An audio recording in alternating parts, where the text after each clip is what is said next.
la plateforme fonctionne comme une coalition, Oui. puisqu'elle représente quand même les représentants de plusieurs organisations, sauf que les gens qui sont représentés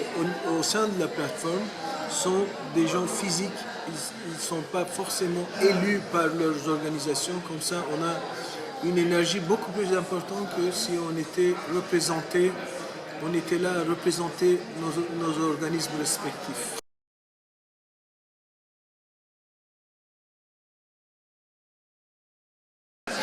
Personnes physiques qui ont fondé la coalition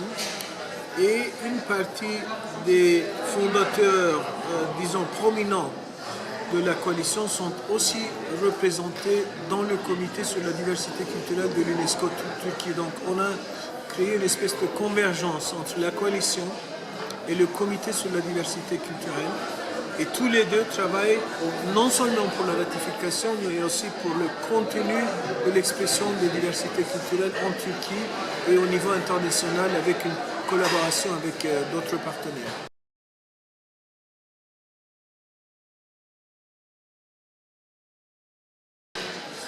Ben, ça va constituer un thème omniprésent sur l'ordre du jour du pays, que ce soit au niveau politique, culturel ou social, étant donné que la Turquie se trouve disons, déjà à une position géographique et stratégique très importante entre l'Europe, le Moyen-Orient, où les frontières commencent vraiment à s'éclipser, parce que, à mon avis, maintenant, les frontières de l'Europe actuelle vont jusqu'à Alep au jour d'aujourd'hui. Donc, la Turquie devrait avoir un rôle à jouer, c'est pourquoi on travaille beaucoup entre nous, mais en incluant les représentants des autorités d'Ankara, de la capitale, des ministères, etc. Donc on essaie de les intégrer dans nos travaux pour que d'un côté on n'ait pas que la société civile et de l'autre partie étant les autorités publiques centrales.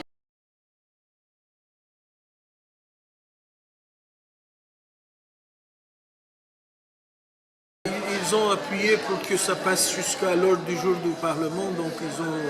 tout autorisé et entériné dans les sous-commissions du Parlement. Donc ils sont pour, c'est pourquoi on peut les avoir de notre côté pour travailler ensemble vers une ratification, étant donné que la Turquie était très occupée ces dernières années avec des élections anticipées locales et centrales. Donc l'ordre du Parlement était un peu en suspens en ce qui concerne les conventions internationales. C'est tout d'abord la ratification, mais on a décidé que l'on n'attendrait pas pour la ratification afin de faire notre devoir, si vous voulez, et on travaille comme si, on l'appelle, comme si la convention était ratifiée en ce qui concerne nos relations avec la coalition, ou bien en ce qui concerne nos relations avec l'UNESCO et les rapports quadriennaux, etc., etc. Donc on a décidé de travailler sur le contenu de la convention, même si la convention n'est pas encore ratifiée, parce que quand même la convention serait ratifiée, ce serait qu'un instrument de plus pour travailler envers l'expression de diversité culturelle. Donc, on continue à travailler dans la même direction sans attendre la ratification, tout en travaillant pour le Parlement qui va être élu la semaine prochaine, qui soit ratifié dans les plus brefs délais.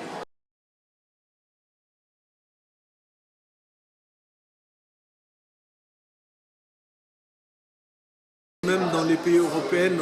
où les discussions sont très avancées, le public n'est pas encore touché. Donc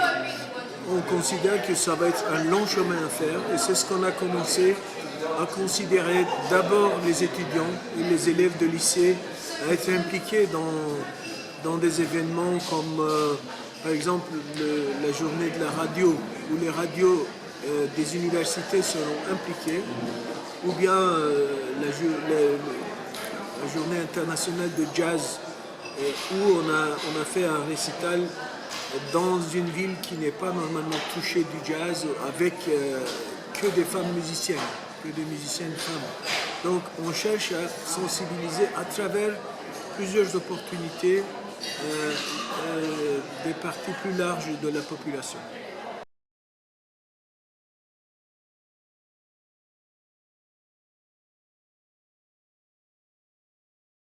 Ben, on a décidé de travailler sur déjà tout ce qui est les statistiques des industries culturelles en Turquie,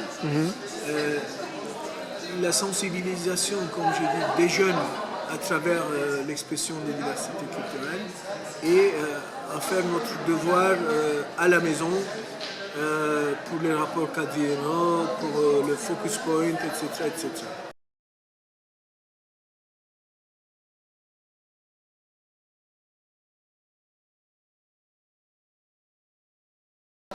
Oh, vous savez, c'est un discours trop large, donc ça va avoir un petit rôle, mais il ne faut pas se leurrer qu'il va y avoir un autre travail à faire au niveau de la Turquie et au niveau de l'Union européenne pour une intégration éventuelle.